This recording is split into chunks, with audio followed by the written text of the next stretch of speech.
Hi everyone, welcome to Pen Paper TNPSC. இன்னைக்கு டே 2 HCF LCM பார்க்க போகிறோம். So first question HCF of அப்படின்னு இதனுடைய போவா என்னன்னு கேட்டிருக்காங்க. ஸோ HCF இதுக்கு என்னன்னு கண்டுபிடிக்க போகிறோம். ஸோ எதுலேயுமே காமனான ஃபேக்டர் இருக்கிற மாதிரி தெரியலை. ஸோ 2 × 2 × 2 2 க்யூபு 3 ஸ்கொயர் எப்படி எழுதிக்கலாம் 3 × 3 4 பவர் 1 தான் இருக்குது, அப்போ ஒரே ஒரு 4 தான். ஸோ 5 ஸ்கொயர்னு இருக்குது, அப்போ 5 × 5. ஸோ 2 வேணால் நான் 4 வேணால் நான் எப்படி எழுதலாம்னா 2 × 2 வேணால் எழுதலாம், அவ்வளோதான். ஸோ இப்போ 15 இருக்குது. ஸோ 15 எப்படி இருக்கலாம் 3 × 5ன்னு எழுதிக்கலாம். ஸோ எதுலேயுமே காமனான ஃபேக்டர் அப்படிங்கிறது இல்லை. HCF அப்படின்னால என்ன, highest common factor. So common ஃபேக்டரில் எல்லாத்தையும் எடுத்தால் அதில் ஹையஸ்ட் ஏதோ அதுதான் இருக்குது, நம்ம செலக்ட் பண்ண போகிறோம். ஸோ இதில் எதுவுமே காமனான ஃபேக்டரே இல்லை. பட் ஒன்று நமக்கு என்ன தெரியுது அப்படின்னா எல்லாத்துலேயும் இன்ட்டு 1ன்னு இருக்கா. ஸோ அப்போ இதனுடைய HCF என்னது 1 தான். ஸோ 1 × 2 × 2 × 2. ஸோ அதேமாதிரி 1 × 3 × 3. ஸோ அப்போ 1 தான் HCF. ஸோ எதுவுமே காமன் ஃபேக்டர் இல்லை அப்படின்னா HCF 1. ஸோ அதே மாதிரி இதுக்கு இப்போ LCMமும் பார்த்துருவோம். ஏன்னா நான் ஒரு 5-6 சம்மும் பார்க்குறப்ப HCF LCM ரெண்டுமே பார்க்குறப்ப நமக்கு அது எல்லாமே ஓரளவுக்கு ஒரு ஹோல்சமாக எல்லாமே கவர் ஆன மாதிரி இருக்கும். ஸோ இப்போ LCM இதுக்கு அப்படி என்ன அப்படின்னா 2 க்யூப்னு இருக்குது, அப்போ 2 க்யூப் அப்படியே வரப்போகுது. 3 ஸ்கொயர்னு இருக்குது, அப்போ 3 ஸ்கொயரும் அப்படியே வரப்போகுது. அதே மாதிரி 4ன்னு இருக்குது. 4னா என்ன 2 ஸ்கொயர். அப்போ இந்த 2 ஸ்கொயருங்கிறது இந்த 2 க்யூப்குள்ளேயே வந்துருச்சுல, அப்போ 4 நம்ம எடுக்க தேவையில்லை. அடுத்து 5 எடுத்தால் 5 ஸ்கொயர். ஸோ ஆக்சுவலாக அடுத்து 15 இருக்குது. 15 எப்படி எழுதிக்கலாம் 3 × 5ன்னு எழுதிக்கலாம். ஸோ 3யும் உள்ளே இருக்குது, 5ம் உள்ளே இருக்குது. ஸோ அப்போ LCM அப்படின்னு நம்ம பார்த்தோம் அப்படின்னா 2 க்யூப் × 3 ஸ்கொயர் × 5 ஸ்கொயர் அப்படிங்கிறது தான் இதனுடைய LCMமாக இருக்க போகுது. ஸோ அப்போ HCF எப்படிங்கிறத பார்த்துருக்கோம். ஸோ LCMனா என்ன. ஸோ அப்போ LCM இந்த மாதிரி கொடுக்குறப்ப இந்த மாதிரி 4ன்னு கொடுத்தா நம்ம 2 ஸ்கொயர்னு எழுதிக்கணும், ஏன்னா 2ன்னு இருக்குல்ல, அதனால் 2 ஸ்கொயர். அதே மாதிரி 15ன்னு கொடுக்குறப்ப 3 × 5ன்னு எழுதிக்கணும். ஸோ இல்லைனா நம்ம மட்டும் 15 மல்டிப்ளை பண்ணி வச்சுருவோம். ஸோ அதனால் 3 × 5ன்னு எழுதுனா 3யும் இருக்குது 5ம் இருக்குது அப்படின்னு நம்ம கண்டுபிடிச்சிக்கலாம். ஸோ LCM HCF இந்த ஃபஸ்ட்டு கொஸ்டினுக்கு பார்த்துருக்கோம். அடுத்த question find the HCF of. So இது ஒரு ஃப்ராக்ஷன் கொடுத்துருக்காங்க, ஒரு 6 ஃப்ராக்ஷன் கொடுத்துட்டு இதுக்கு HCF என்னன்னு கேட்டிருக்காங்க. ஸோ எப்பயுமே HCF ஒரு ஃப்ராக்ஷனுக்கு கேட்குறாங்க அப்படின்னா நியூமரேட்டருக்கு HCF பார்க்கணும், டினாமினேட்டருக்கு LCM பார்க்கணும். டினாமினேட்டருக்கு LCM பார்க்கணும். ஸோ அப்போ நியூமரேட்டருக்கு HCFனா 1 3 5 7 9 1. ஸோ இதுக்கு HCF கண்டுபிடிக்கணும். ஸோ இப்போ இதுக்கு HCFனா என்ன வரும் அப்படின்னா இதுக்கும் கண்டிப்பாக 1ன்னு தான் வரும். ஏன்னா இங்கே 1ன்னு ஒரு நம்பர் வந்துருச்சு அப்படின்னாலே HCF 1ஆக தான் இருக்க போகுது. அதுக்கப்புறம் LCM ஆஃப் டினாமினேட்டர். LCM எதுக்கு பார்க்கணும் 2, 4 6 8 10. ஸோ இந்த 10 12. ஸோ இதுக்கு நான் LCM கண்டுபிடிக்க போகிறேன். ஸோ அப்போ இதுக்கு LCM அப்படின்னா 2 4 6 8 10 12. 2ஆல் ஃபஸ்ட்டு டிவைட் பண்ணுறேன். 1 2 3 4 5 6ன்னு வரப்போகுது. திருப்பி 2ஆல் பண்ணேன்னா 1 1 3 2 2s are 4 5 3 2s are 6. திருப்பி நான் ஒரு 2ஆல் பண்ணேன்னா இங்கே 1 1 3 1 5 3ன்னு வரும். ஸோ திருப்பி 3ஆல் பண்ணுறப்ப எல்லாமே 1ன்னு வரும், இங்கே 5 மட்டும் இருக்கும். திருப்பி நான் 5ஆல் பண்ணிட்டேன்னா எனக்கு கிடச்சிருச்சு. ஸோ அப்போ 2 × 2 × 2 8. அப்போ 3 × 5 15. ஸோ 15 × 8 தான் நமக்கான ஆன்சர். 50 × 8 அப்படின்னு பார்க்குறப்ப 120ன்னு வரப்போகுது. ஸோ அப்போ LCM இதுக்கு 120. ஸோ HCF வந்து 1, LCM 120. ஸோ அப்போ நமக்கான ஆன்சர் என்னதுன்னா 1/120. 1/120 ஆப்ஷன் டி தான் நமக்கான ஆன்சர்.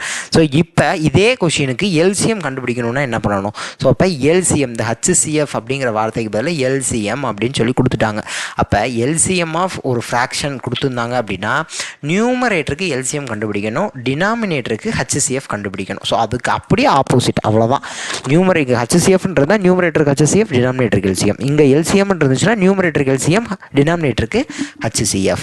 ஸோ இப்போ நியூமரேட்டருக்கு LCM கண்டுபிடிக்கிறப்ப 1 3 5 7 9 1. ஸோ இதுக்கு நான் LCM கண்டுபிடிக்கிறேன் அப்படின்னா என்ன செய்யணும், ஃபஸ்ட்டு 3ஆல் டிவைட் பண்ணுறப்ப இங்கே 1ன்னு வந்திருக்கும், இங்கே 5 7 3 × 3 9ன்னு கிடச்சிருக்கும். ஸோ அதுக்கப்புறம் நான் 5ஆல் டிவைட் பண்ணியிருக்கணும். ஸோ அப்போ இங்கே 3ன்னு இருக்கும், இங்கே 7 இருக்கும், இங்கே ரெண்டுலேயும் 1ன்னு வந்துருச்சு. இப்போ 7ஆல் டிவைட் பண்ணுறப்ப இங்கே 1ன்னு வந்திருக்கும், இங்கே 3 மட்டும் மிச்சம் இருக்கும். அப்போ 3. அப்போ 7 × 3 21, 5 × 3 15. ஸோ 15 × 21 தான் இதற்குரிய ஆன்சர். அப்போ நமக்கு என்னென்னு கிடைக்குது 315 கிடைக்குது. 15 × 21 நம்ம போடுறப்ப நமக்கு என்ன ஆன்சர் கிடைக்குதுன்னா 315 அப்படின்னு சொல்லி நமக்கு ஆன்சர் கிடைக்குது. ஸோ அப்போ நியூமரேட்டரில் 315 வரப்போகுது. இப்போ டினாமினேட்டருக்கு HCF கண்டுபிடிக்கணுமா? இப்போ 2, 4, 6, 8, 10, 12. ஸோ இதுக்கு HCF என்னவாக இருக்க போகுதுன்னா 2ஆக தான் இருக்க போகுது. அப்போ 2 இப்போ 315/2 அப்படிங்கிறது தான் இதுக்கு LCM கண்டுபிடிச்சிருந்தா இந்த ஆன்சர் தான் வந்திருக்கும். ஸோ நெக்ஸ்ட் கொஷின் பார்க்கலாம். இப்போ என்ன கேட்குறாங்க, த GCD ஆஃப் அப்படின்னு சொல்லிட்டு ஒரு 2 பாலினாமியல் கொடுக்குறாங்க. இதனுடைய மீப்பெரு பொது வகுத்தி என்ன? GCD HCFனா GCDனாலும் ஒன்று தானே. ஸோ HCF கேட்குறாங்க. அப்போ 2x² - x - 1 ஒரு பாலினாமியல் இருக்குது. 4x² + 8x + 3. ஸோ இதை ஃபஸ்ட்டு நான் ஃபேக்டரைஸ் பண்ணி வச்சுக்கிறேன். ஸோ அப்போ 2 × -1 மேலே -2ன்னு வரணும், கீழே -1, கீழே 2x. அப்போ மல்டிப்ளை பண்ணால் -2ன்னு வரணும், அதை ஆட் பண்ணுறப்ப -1ன்னு வரணும். ஸோ அப்போ என்ன போடலாம், -2 + 1 அப்படின்னு போட்டால் எனக்கு ஆன்சர் கரெக்டாக வந்துடுதா?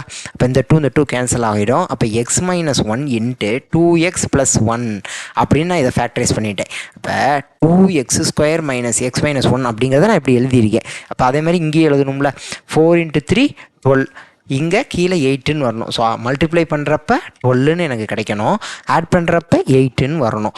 ஸோ அப்போ 2 × 4 வருமா? வராது. 6 × 2 = 12 கரெக்டாக வந்துருச்சா? ஸோ 6, 2 அப்போ இது ரெண்டையும் ஆட் பண்ணுறப்ப 8ன்னு கிடச்சிருச்சு. இப்போ 3 × 2 = 6, 2 × 2 = 4, இங்கே 1, இங்கே 2. அப்போ இது 2x + 3 × 2x + 1 அப்படின்னு சொல்லி நான் எழுதிக்கலாம்ல. ஸோ இப்போ இந்த நான் இப்படி எழுதியிருக்கேன். ஸோ இப்போ இதுக்கு GCD என்ன? 2x + 1 ரெண்டுலேயுமே காமனாக இருக்கா? ஸோ அப்போ HCF அதாவது GCD கேட்ட கொஷினுக்கு என்ன ஆன்சர் அப்படிங்கிறது 2x + 1, ஆப்ஷன் ஏ தான் இதனுடைய ஆன்சர். சப்போஸ் இதுக்கு நம்ம LCM கண்டுபிடிக்கிறோம் அப்படின்னா 2x + 1 × x - 1 × 2x + 3 அப்படின்னு சொல்லி வந்திருக்கும். ஸோ 2x + 1 நம்ம போட்டால் இது ரெண்டுக்கு வந்துட போகுது. இப்போ இந்த டேர்மும் வரணும், இந்த டேர்மும் வரணும். ஸோ அதனால் அந்த 2 டேர்மே மல்டிப்ளை பண்ணியிருக்கேன். ஸோ இதுதான் LCM-ஆக இருந்திருக்கும். ஸோ இப்போ GCD அப்படின்னா காமனாக இருக்கிறது மட்டும் போட்டோம், LCM அப்படின்னா எப்படி போடுறோம் அப்படிங்கிறத இங்கே போட்டு காமிச்சிருக்கோம். So next question. ஸோ ஆக்சுவலாக நம்ம இப்போ எல்லா இதுவுமே கவர் பண்ண ட்ரை பண்ணுறோம். ஸோ ஒரு நம்பருக்கு LCM அல்லது HCF கண்டுபிடிச்சா எப்படி கண்டுபிடிக்கணும், ஸோ அதாவது பவரில் இருந்துச்சுன்னா எப்படி கண்டுபிடிக்கணும், ஃப்ராக்ஷனில் இருந்துச்சுன்னா LCM HCF எப்படி கண்டுபிடிக்கணும், ஒரு பாலினாமியலாக கொடுத்துட்டாங்க அப்படின்னா அதை எப்படி கண்டுபிடிக்கணும். ஸோ அதுதான்.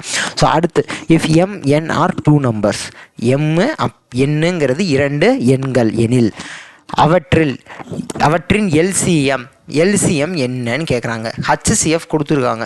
HCF ஆஃப் M, N இந்த 2 நம்பரோட HCF எப்படின்னு வச்சுக்கணுமா? HCFனே வச்சுக்கணுமா? இப்போ நமக்கு என்ன தெரியும் அப்படின்னா, product of 2 number = LCM × HCF. இது ஒரு ஸ்டாண்டர்டான ஃபார்முலா மாதிரி. இப்போ இந்த 2 நம்பரை MNன்னு சொல்லி கொடுத்துருக்காங்க. சப்போஸ் 2 நம்பர் ABன்னு சொல்லி கொடுத்துருந்தாங்கன்னா இந்த MNக்கு பதில் ABன்னு போட்டிருக்கு பாரு, அவ்வளோதான். ஸோ இப்போ இதிலிருந்து என்ன கண்டுபிடிக்க சொல்கிறாங்க? LCM கண்டுபிடிக்க சொல்கிறாங்க. HCFனே வச்சுக்கோங்கன்னு சொல்லிட்டாங்க. அப்போ MN / HCF, இந்த HCF இங்கிட்டு கொண்டு வந்துட்டேன் அப்படின்னா LCM நமக்கு கிடச்சிரும். So LCM = MN / HCF. LCM = என்னது? MN / HCF. ஸோ அவ்வளோதான், ஆப்ஷன் ஏ தான் இதற்குரிய ஆன்சர். சப்போஸ் இதில் LCMனு வச்சுக்கோங்க, HCF என்னன்னு கேட்டிருந்தாங்க அப்படின்னா MN / LCMனு வந்திருக்கும். ஸோ இதில் HCF என்னன்னு கேட்குறாங்க, MN / LCMனு வந்திருக்கும். ஸோ அப்போ இந்த கேள்வி என்னன்னு மாதிரி இருக்கும், let LCM of M, N = LCMனு வச்சுக்கோங்க. M, 2 நம்பரு, அப்போ அதனுடைய HCF என்னது அப்படின்னு சொல்லி கேட்டாங்க அப்படின்னா, இந்த இடத்துல LCMங்கிறத அடிச்சுட்டு HCF அப்படின்னு சொல்லி கேட்டிருந்தாங்க அப்படின்னா, இங்கே LCMனே வச்சுக்கோங்க அப்படின்னு சொல்லியிருந்தாங்கன்னா நம்ம என்ன செஞ்சுருப்போம், இங்கே HCF வச்சுக்கிட்டு LCM கீழே டினாமினேட்டருக்கு கொண்டு போயிருப்போம். ஸோ அப்போ HCF = MN / LCMனு சொல்லி கிடச்சிருப்போம். சப்போஸ் இந்த MNக்கு பதில் 2 நம்பர், LCMக்கு பதில் ஒரு நம்பர் கொடுக்குறாங்க அப்படின்னா, MNக்கு பதிலாக 2, 5ன்னு சொல்லி கொடுத்துட்டாங்க. அப்போ LCM ஏதோ ஒரு வேல்யூ கொடுத்துருக்காங்க, இல்லை HCF ஏதோ ஒரு வேல்யூ கொடுத்துருக்காங்க. மீதி இன்னொன்று கண்டுபிடிக்கணும்னாலும் நம்மளால் கண்டுபிடிச்சிட முடியும். ஸோ இப்போ இது 2க்கு LCMனா 10ன்னு வந்திருக்கும், HCF 1ன்னு வந்திருக்கும். ஸோ இப்போ 2 நம்பர் 2, 5 அதனுடைய LCM 10. இப்போ HCFை கண்டுபிடிங்க அப்படின்னு சொல்லி கேட்டால் HCF நான் என்னென்னு எடுத்துக்கிறேன், Xன்னு எடுத்துக்கிறேன். அப்போ 5 2 10. அப்போ X = 1ன்னு நமக்கு கிடச்சிருச்சா, HCF 1ன்னு கிடச்சிருச்சா? சப்போஸ் 2 நம்பர் 2, 5 அப்படின்னு சொல்லி கொடுத்துட்டாங்க.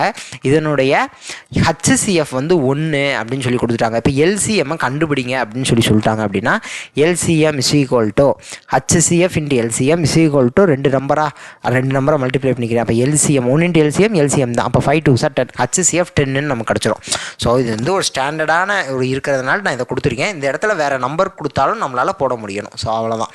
அடுத்த question, the LCM of two numbers is 48. ஏதோ ஒரு ரெண்டு நம்பர் நான் ஏபின்னு எடுத்துக்கிறேன். அந்த ரெண்டு நம்பருக்கு நான் எல்சிஎம் பார்த்தேன்னா அதனுடைய ஆன்சர் 48 அப்படின்னு சொல்லி கொடுத்துட்டாங்க. அதுக்கப்புறம் இந்த ஏபியோட ரேஷியோ எப்படி இருக்குது அப்படின்னா 2:3 அப்படிங்கிற ரேஷியோவில் இருக்குது அப்படின்னு சொல்லி கொடுத்துட்டாங்க. ஏபியினோட ரேஷியோ எப்படி இருக்குது? 2:3 அப்படிங்கிற ரேஷியோவில் இருக்குன்னு சொல்லி கொடுத்துட்டாங்க. இப்போ இந்த ஏபி என்ன நம்பராக இருக்கும், அதனுடைய கூடுதல் என்ன அப்படின்னு சொல்லி கேட்குறாங்க. Sum of the number, sum of AB என்னன்னு சொல்லி நம்ம இப்போ கண்டுபிடிக்க போகிறோம். ஸோ அப்போ ஃபஸ்ட்டு நமக்கு ஏபி என்னன்னு தெரியணும், அப்போ நம்ம சம்மு கண்டுபிடிச்சிடலாம். ஸோ இப்படி கொடுத்துட்டாங்க அப்படின்னா, ஸோ இப்போ ஒரு பேசிக்கான கான்செப்ட், ஏதோ ஒரு ரெண்டு நம்பர் இருக்குது. அந்த ரெண்டு நம்பருக்கு நான் ரேஷியோ பார்க்குறேன் அப்படின்னா, ரேஷியோ பார்க்குறோம்னா என்ன அர்த்தம்? அந்த ரெண்டு நம்பர் இப்போ ஏபின்னு இருக்குது, அந்த ரெண்டு நம்பருக்கு நான் ரேஷியோ பார்க்குறேன்னா ரெண்டு நம்பரை டிவைட் பண்ணுறேன். அப்போ ரேஷியோ அப்படின்னாலே அதனுடைய ஷார்ட்டஸ்ட் ஃபார்ம் தானே. ஸோ இப்போ உதாரணத்துக்கு 6/8 அப்படின்னு இதுக்கு ரேஷியோ என்னன்னு கேட்குறாங்க அப்படின்னா நம்ம என்ன எழுதியிருப்போம்? 3 2s are 6, 3 2s are 6, இங்கே 4 2s are 8. அப்போ 3/4 தானே எழுதியிருப்போம். அப்போ ரேஷியோ அப்படிங்கிறது எல்லாத்தையும் கேன்சல், காமனாக இருக்கிறதெல்லாம் கேன்சல் பண்ணதுக்கப்புறம் கிடைக்கிற ஒரு நம்பராகத்தான் இருக்க போகுது. அப்போ ஏபி அப்படிங்கிறதோடைய ரேஷியோ 2/3 அப்படின்னு சொல்லி கொடுத்துட்டாங்க அப்படின்னா அந்த 2ம் 3யும் அதுக்கு வேறு ஏதோ முன்னாடி ஒரு நம்பர் இருந்திருக்கும், அதெல்லாம் கேன்சல் பண்ணி மீதி இருக்கக்கூடிய நம்பர் அப்படிங்கிறது அந்த 2/3 அப்படிங்கிறது கிடச்சிருச்சா. ஸோ அப்போ ஹச்சிசிஎஃப் அப்படிங்கிறது, ஹச்சிசிஎஃப் நான் இப்போ எக்ஸ் அப்படின்னு சொல்லி எடுத்துக்கிறேன், ஹச்சிசிஎஃப் என்னன்னு எடுத்துக்கிறேன், எக்ஸ் அப்படின்னு சொல்லி எடுத்திருக்கேன். அப்போ இந்த கேன்சல் பண்ணுற நம்பர் என்னவாக இருக்கும்னா அந்த ஹச்சிசிஎஃபாக தான் இருக்கும். அப்போ 2x/3x நான் எடுத்துக்கலாமா? இப்போ உதாரணத்துக்கு இந்த நம்பரை வச்சு நம்ம பேசுவோம். 6/8க்கு 3/4ன்னு சொன்னேன்னா, இப்போ இந்த 6க்கும் 8க்கும் நான் ஹச்சிசிஎஃப் கண்டுபிடிச்சேன் அப்படின்னா ஹச்சிசிஎஃப் என்னவாக இருக்கும் அப்படின்னா 2ஆக தான் இருக்கும். ஸோ அப்போ இந்த 2 வச்சு தானே நம்ம கேன்சல் பண்ணோம். ஸோ இப்போ 3/4ன்னு இருக்குது, இதுக்கு நான் ஹச்சிசிஎஃப் 2ன்னு சொல்லி சொல்கிறேன். அப்போ இங்கே நான் என்ன எழுதியிருக்கேன்? 2x 3xன்னு எழுதியிருக்கேன். இந்த இதுக்கு 2x 3xன்னு சொல்லி இந்த எக்ஸ் ஹச்சிசிஎஃப் மல்டிப்ளை பண்ணி எழுதியிருக்கேன். இப்போ அதே மாதிரி இந்த 2ன்னு வந்து இங்கே இதுக்கு இந்த ரெண்டு நம்பருக்கு ஹச்சிசிஎஃப் 2ன்னு சொல்லி கண்டுபிடிச்சிருக்கோம்ல. அப்போ 3 × 2 / 4 × 2 அப்படின்னா 6/8 ஒரிஜினல் நம்பர் என்னவோ அது கிடச்சிருச்சுல. ஸோ அப்போ நம்ம எப்பயுமே ஹச்சிசிஎஃப்பை வச்சு நம்ம மல்டிப்ளை பண்ணிட்டோம் அப்படின்னா ரேஷியோவிலேருந்து நம்ம ஒரிஜினல் நம்பருக்கு போயிடலாம். என்ன போயிடலாம்? ஹச்சிசிஎஃப்பை வச்சு நம்ம ஒரு ரேஷியோ கொடுத்துருக்காங்க, அந்த ரேஷியோவோட ஹச்சிசிஎஃப்பை வந்து ரெண்டுலேயும் மல்டிப்ளை பண்ணி விட்டுட்டோம்னா நமக்கு என்ன கிடச்சிரும்? அந்த ஒரிஜினல் நம்பர் கிடச்சிரும். ஸோ அப்போ 2x 3x அப்படிங்கிறது இதுதான் ஏ, இதுதான் பி. அப்போ ஏ அப்படிங்கிறது என்னது? 2x, எக்ஸுங்கிறது ஹச்சிசிஎஃப் நான் இங்கே போட்டிருக்கேன், ஹச்சிசிஎஃப் நான் எடுத்திருக்கேன். அப்போ பிங்கிறது என்னது? 3x. இப்போ நமக்கு என்ன தெரியும்? Product of two numbers 2x × 3x is equal to LCM into HCF. HCF நான் எக்ஸ்ன்னு எடுத்திருக்கேன், எல்சிஎம் 48ன்னு சொல்லி கொடுத்துருக்காங்க. அப்போ இந்த எக்ஸையும் இந்த எக்ஸையும் கேன்சல் பண்ணிட்டேன். இப்போ இங்கே 3 இருக்குது, இந்த 3 வச்சு கேன்சல் பண்ணால் 1 × 3, அப்போ 18, 6 3s are 18. இங்கே 2 வச்சு கேன்சல் பண்ணால் 8ன்னு வரப்போகுது. அப்போ இங்கே ஒரு எக்ஸ் இருக்கா, அப்போ x = 8. அப்போ ஹச்சிசிஎஃப் நமக்கு என்னென்னு கிடச்சிருச்சு? 8ன்னு சொல்லி கிடச்சிருச்சு. இப்போ என்ன கேட்குறாங்க? a + b தானே கேட்குறாங்க. a அப்படிங்கிறது 2 × 8, பிங்கிறது 3 × 8. ஸோ ஏபி நமக்கு தெரியும், இது ரெண்டையும் அப்படியே ஆட் பண்ணிட்டோம் அப்படின்னா நமக்கு தேவையான a + b கிடச்சிரும். இப்போ a + b என்னது? 5x, 5 × 5 × x நமக்கு தெரிஞ்சிருச்சு 8ன்னு. ஏன்னா ஹச்சிசிஎஃப் எக்ஸ்ன்னு எடுத்திருக்கேன், அந்த எக்ஸை கண்டுபிடிச்சிட்டேன். அப்போ 5 × 8 40. ஸோ அப்போ நம்மளுடைய ஆன்சர் என்னது? Option C 40. இந்த கொஸ்டினில் எடுத்து கொடுத்துருக்காங்க ரெண்டு பாசிட்டிவ் இன்டீஜர்ஸ் அப்படின்னு சொல்லி ஏபின்னு சொல்லி கொடுத்துருக்காங்க. அதுக்கு ஒரு 3 ப்ராப்பர்ட்டி இருக்குது அப்படின்னு சொல்லி கொடுத்துருக்காங்க. ஸோ ஏபி அப்படிங்கிறது ரெண்டு இன்டீஜர், பாசிட்டிவ் இன்டீஜர்ஸ்ன்னு சொல்லி கொடுத்துட்டாங்க. அதுக்கப்புறம் இதனுடைய ஹச்சிசிஎஃப் 18, இந்த ஏபியினுடைய ஹச்சிசிஎஃப் 18, எல்சிஎம் 1080. ஸோ இதை ரெண்டே டிஃப்ரென்ஸ் பண்ணுறப்ப 126 கிடைக்கும். ஸோ ஏன் வந்து இந்த மாடலஸ் சிம்பல் போட்டிருக்காங்க அப்படின்னா ஒருவேளை பி பெருசாக இருந்துச்சு அப்படின்னா, பி ஏவை காட்டியும் பெருசாக இருந்துச்சு அப்படின்னா நமக்கு கிடைக்கக்கூடிய ஆன்சர் நெகட்டிவில் கிடைக்கும். ஸோ அதனால் இந்த மாடுலஸ் நம்பர் போட்டோம் அப்படின்னா இதுலேருந்து வெளியே வர்றப்ப நமக்கு பாசிட்டிவாக வரும் அப்படிங்கிறதுனால கொடுத்துருக்காங்க. ஸோ இப்போ நம்ம ஏ வந்து பியை காட்டி கண்டிப்பாக பெருசாக தான் இருக்கும் அப்படின்னா a - b = 126 அப்படின்னு நம்ம எழுதலாம். ஸோ ஓகே, இது வந்து நம்ம எடுத்துக்கூடிய கண்டிஷன் தான். ஸோ என்னங்கிறத பார்த்துட்டோம். இப்போ நான் என்ன எடுத்துக்கிறேன் அப்படின்னா a = 18 × small a எடுத்துக்கிறேன். b = 18 × small b எடுத்துக்கிறேன். ஏன்னா இப்போ ab அப்படிங்கிறது a/b, abக்கு நான் ரேஷியோ பார்த்தேன் அப்படின்னா small a/small b கிடைக்குது அப்படிங்கிறதுனால ஸோ இது வந்து என்னுடைய அசம்ஷன் தான். ஸோ இப்படி கிடைக்கும் அப்படின்னு நான் வச்சுக்கிட்டு அதுலேருந்து நான் என்ன எடுத்துக்கிறேன், அப்போ கேபிட்டல் ஏங்கிறது 18 × a, 18ங்கிறது HCF, கேபிட்டல் பிங்கிறது 18 × b, இதுலேயும் 18ங்கிறது HCF. ஸோ ஒரு நம்பர், ஒரு 2 நம்பர் இருக்குது, அதுக்கு நான் ரேஷியோ பார்த்துட்டு அதோட நான் அந்த ரேஷியோவை நான் HCF வச்சு மல்டிப்ளை பண்ணுறப்ப எனக்கு ஒரிஜினல் நம்பர் கிடைக்கும். ஸோ போன கொஷினில் பார்த்தோம்ல, ஸோ போன கொஷின்லேயே நம்ம பார்த்தோம். ஸோ அதுதான் இங்கேயும் நான் சொல்ல வர்றேன். ஒரு நம்பருக்கு நான் ரேஷியோ எடுக்கிறேன், அந்த ரேஷியோவோட HCF மல்டிப்ளை பண்ணுறப்ப எனக்கு ஒரிஜினல் நம்பர் கிடைக்கும். ஸோ அவ்வளோதான். இப்போ கேபிட்டல் ஏங்கிறது 18a, கேபிட்டல் பிங்கிறது 18 × small b. இது வந்து என்னுடைய அசம்ஷன், இதை நான் எடுத்துக்கிட்டேன். இப்போ இதை நான் இதுக்குள்ளே கொண்டு போய் சப்ஸ்டியூட் பண்ணணும். ஸோ அப்போ LCM = 1080. அப்போ LCM = 1080 அப்படின்னா 18 × a × bன்னு வரணும். 1080 இது எப்படி வந்துச்சு அப்படின்னா நமக்கு என்ன தெரியும், LCM × HCF = product of 2 numbers. இது நமக்கு தெரிஞ்சது தானே. அப்போ எல்சிஎம்க்கு 1080 நான் சப்ஸ்டியூட் பண்ணிட்டேன், HCF 18. ப்ராடக்ட் ஆஃப் 2 நம்பர்ஸ் என்னது, 18a × 18b. அதாவது கேபிட்டல் ஏ × கேபிட்டல் பின்னு போடணும். நான் 18a × 18b, ஸ்மால் b போட்டுக்கிறேன். இந்த 18 இந்த 18 கேன்சல் ஆகிரும். அப்போ 1080 = AB, முன்னாடி ஒரு 18 இருக்குது. ஸோ இதை தான் இங்கே எழுதியிருக்கேன், டேரெக்டாக எழுதிட்டேன்.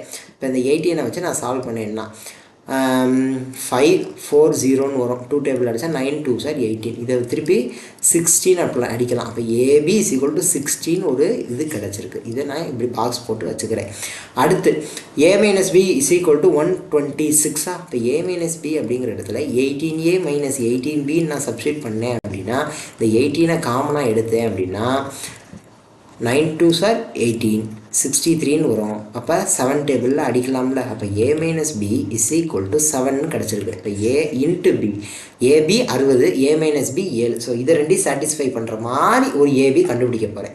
நமக்கு என்ன தெரியும், ab 60, a - b 7 அப்படின்னு சொல்லி கிடச்சிருச்சு. ஸோ அப்போ 1 × 60, 2 × 30, 3 × 10, 4 × 15, 5 × 12, இது 6 × 10, 7 8ல் வராது, 9 10ல் திருப்பி வரும். ஸோ அப்போ 10ன்னு நான் போட்டேன் அப்படின்னா 10 × 6. ஸோ திருப்பி இங்கே நான் மேலே போட்டது தான் திருப்பி அப்படியே தலைகீழாக எழுதுகிற மாதிரி இருக்கும். அடுத்து 12 × 5 அப்படியே இந்த இங்கிட்ட அப்படியே இங்கிட்ட எழுதுனாலே அப்படியே இங்கிட்ட எழுதுகிற மாதிரி இருக்கும். ஸோ அதனால் இதை விட்டுருவோம். நம்ம இங்கே மேலே இருக்கிறத மட்டும் வச்சு நம்ம கண்டுபிடிச்சிடலாம். இப்போ என்ன அப்படின்னா இந்த a/b அப்படிங்கிறதுக்கு HCF வந்து ஒன்றா தான் இருக்கும். அதாவது ஏவுக்கும் பிஏக்கும் நான் ஸ்மால் பிக்கு நான் HCF கண்டுபிடிச்சேன் அப்படின்னா அதனுடைய HCF ஒன்றா தான் இருக்கும். காரணம் என்ன, ஏபி அப்படிங்கிறது ரேஷியோ தானே. ஸோ அப்போ ரேஷியோவில் வேறு காமனாக இதே இருக்காது, வேறு காமனான ஃபேக்டரி இருக்காது. ஸோ நான் அதை ரேஷியோவாக இது ஒரு நம்பரை தான் நான் சிம்பிளிஃபை பண்ணி ரேஷியோவாக மாற்றி வச்சுருக்கேன். ஸோ அப்போ அதில் வந்து காமன் ஃபேக்டர் இருக்காது. ஸோ அதனால் அதுக்குரிய HCF 1. பட் இங்கே நான் இது ஏபி தான் கண்டுபிடிக்க போகிறேன், ஸ்மால் பி தான் கண்டுபிடிக்க போகிறேன். பட் இங்கே வந்து HCF இதுக்கு 2ன்னு வரும். ஸோ அப்போ இதை நம்ம எடுத்து விட்டுறலாம், இதை நம்ம ஆப்ஷன்லேருந்து எடுத்து விட்டுறலாம். அதே மாதிரி 6,10க்கும் HCF என்னென்னு வரும், 2ன்னு வரும். ஸோ இதையும் நம்ம ஆப்ஷன்லேருந்து எடுத்து விட்டுறலாம். ஸோ அப்போ மீதி 4 ஆப்ஷனில் நம்ம செக் பண்ணி பார்த்தா போதுமானது. ஸோ இப்போ a - b = 7 வரணும். அப்போ இந்த ஆப்ஷன் சூட்டபுளாக இருக்குதுன்னு நினைக்கிறேன். ஸோ 12 - 5 = 7 வருதா. 12 ஏன்னு நான் எடுத்துக்கிட்டேன், 5 பின்னு எடுத்துக்கிட்டேன்னா 12 - 5 = 7 வரும். அதேமாதிரி AB 60, 12 × 5 = 16. ஸோ 2 கண்டிஷனையுமே சாட்டிஸ்ஃபை பண்ணிடுது. ஸோ அப்போ ஸ்மால் ஏவை என்னென்னு எடுத்துக்கிறேன் 12, ஸ்மால் பி என்னென்னு எடுத்துக்கிறேன் 5.